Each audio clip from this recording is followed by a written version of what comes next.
Let's start off the new year by getting back to basics. Hey, this is Todd. Welcome to the Thrive Singles Podcast.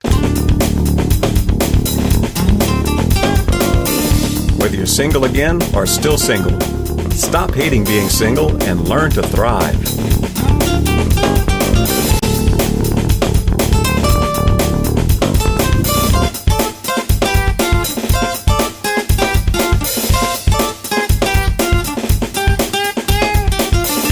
And welcome back to the first Thrive Singles podcast of this new year.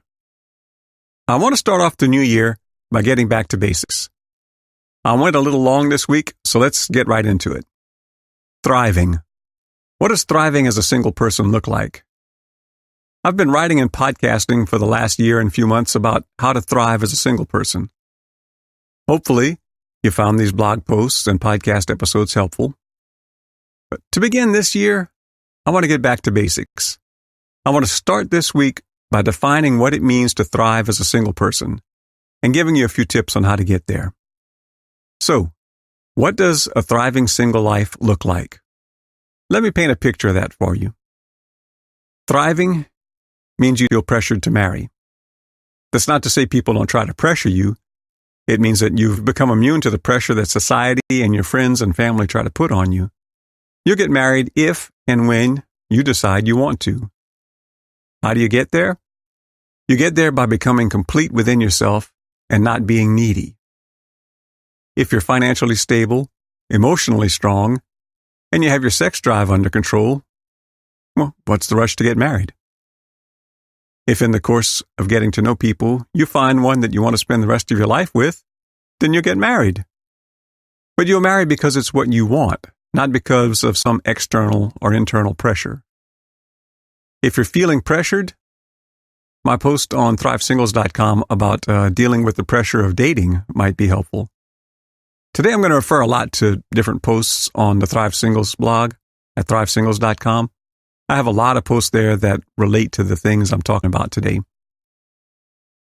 Thriving means you date as often as you like. Some people like to go out a lot. Others are more introverted and don't need as much interaction. But to be a healthy single person, I believe it's important to spend some purposeful, quality time with the people of the opposite sex. Learning to relate to people of the opposite sex is essential to thriving as a single person. And I believe it's also an essential part of finding a spouse if marriage is something you desire. So how do you get there? Well, there are two sides to this. If you're feeling pressure to date and aren't ready to, or just for whatever reason you have zero desire to, check out the post I referenced above. It may be time to give some people in your life a little just stop it therapy. On the other hand, most singles have the opposite problem. If you do want to go on more dates and can't seem to make that happen, there are things you can do. Doing the same things you've been doing will get you the same results you've been getting. Basically, if you want different results, change some things. Change yourself. Grow as a person. Become whole and content and confident. Start exercising. Read more. Dress better. Make yourself into that interesting, attractive person that the kind of person you'd want to marry would be interested in. Change your perspective on dating. Rethink why you want to date, what the purpose of dating is, and what kind of people you want to go out on dates with. Change where you look. Maybe the clubs and bars you've been looking at aren't the places to find the kind of people who are worth marrying or even spending time with. Maybe you need to go to the places where the kind of people worth dating go. I have a lot more to say on that. So if you want to see what else I said about that, go check out my post, How to Go on More Dates and Getting Out of a Dating Rut on thrivesingles.com. Thriving means you're growing as a person. Everything starts with growing into the person you want to be. Like Andy Stanley taught me, become the person you're looking for is looking for. Now, how do you get there? Never stop trying to become the very best version of you. Try taking some of the time and money you spend on frivolous things and investing it in things that help you to develop as a person. What would happen if you took the money you spend on your cable bill Or even the money you spend on your Hulu subscription. What if you spent that on a few self-help books instead? What if you spent less time watching, quote, reality, unquote, TV, and read a book, attended a webinar, or took an online course? Thriving means you are attractive. Maybe you're like me. Maybe you weren't blessed with the type of body that gets featured on magazine covers or the face that gets fawned over on TV talk shows. And that's okay. Neither were 99.9999% of the other people in the world. But thriving as a single means that you have to put in the work to be the most attractive you possible. How do you get there? Well, there's no way anyone can possibly teach you to be attractive in 2 or 3 short paragraphs. But I can tell you this. Spend some time working on all the different aspects of yourself. There are things you can do to look your best, get in better shape, dress appropriately for the occasion, adjust your makeup, hairstyle, or hair color, improve your posture and your body language, smile. You'd be amazed how much more attractive you are when you smile. But also make sure you work on other ways of being attractive too. Learn to act more confident, be a better conversationalist, and to generally just make people feel good when they're around you. Those things go a long way toward making you more attractive. And of course, I have a lot more to say on that topic. Go look for posts on how to be attractive on thrivesingles.com. Thriving means you have a lot to offer. When I found myself single again in midlife, I didn't think I had a lot to offer. I wasn't the best looking. I certainly wasn't the most financially successful. And yet, a fair number of women were attracted to me. Apparently, I did have something to offer. Kindness, a listening ear, honesty, genuineness, a talent for making people feel special and good about themselves. Maybe you can't offer someone a life of leisure free of financial stress, but maybe that's not the most important thing people look for. Maybe you already have more to offer than you realize. Thriving as a single person means you're not out to see what you can get from other people. Thriving means you're a giver. It means you bring a positive energy, a good attitude, and a giving nature with you into every situation. It means being a force for good in the world. You know, we've all been around people who drag us down and suck all the life out of us. Not only do they not thrive, but they seem to drag you down with them. Just don't be that person. Never be that person. How do you get there? You can't give from an empty vessel. The aim is to fill yourself up with so much good that it overflows onto the people around you.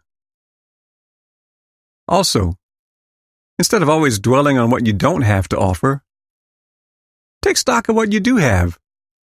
You might have more to offer than you thought. Thriving means your sex drive is under control. It's hard to thrive when you can't control your sex drive.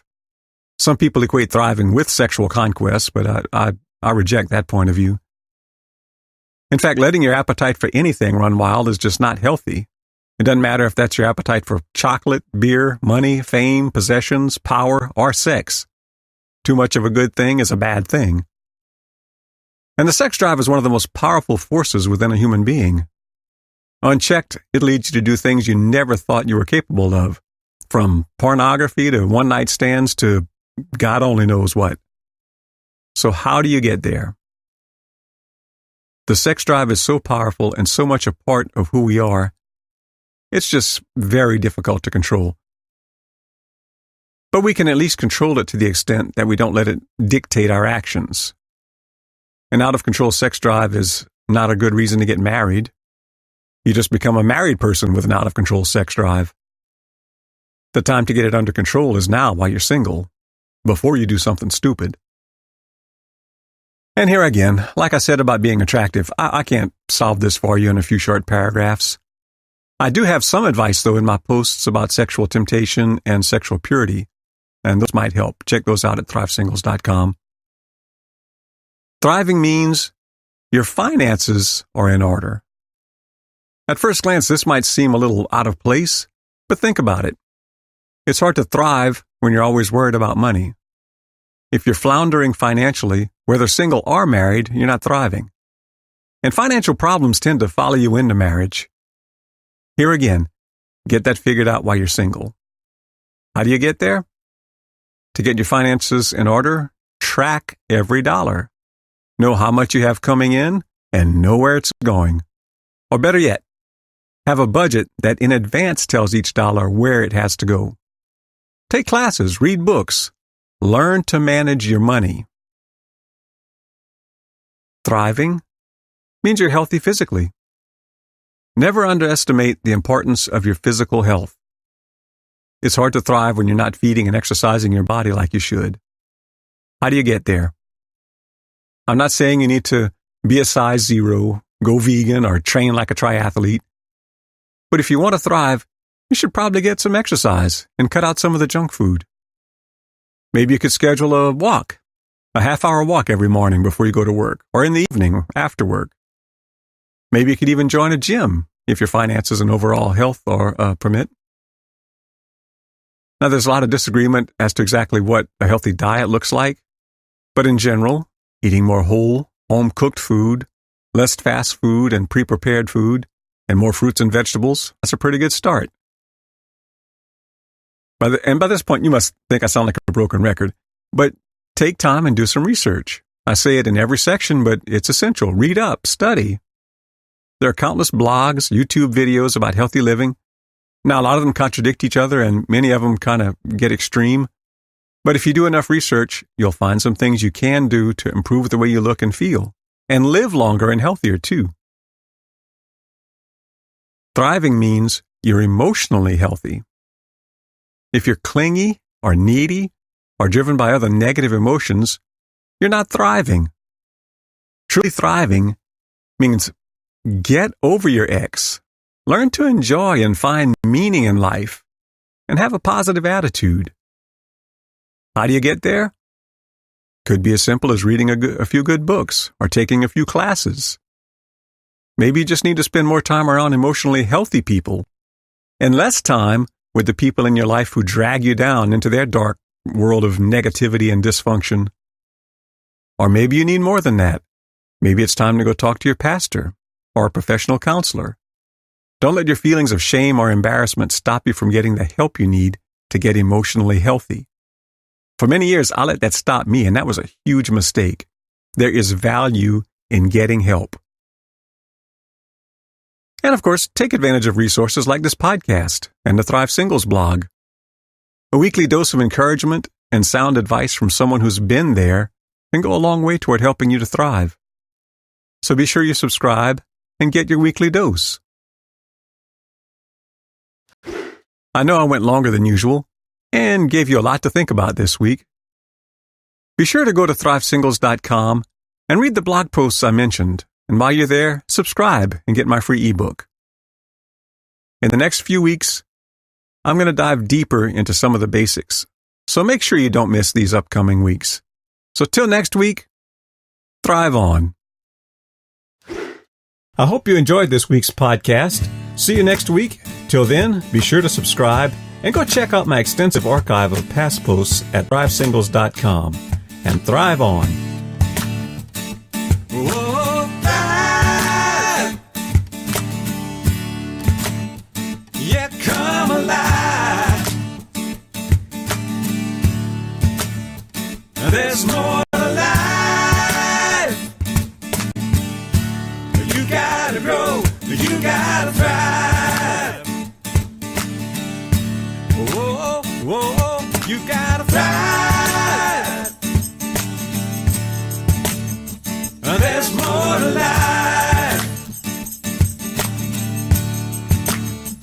than to just survive.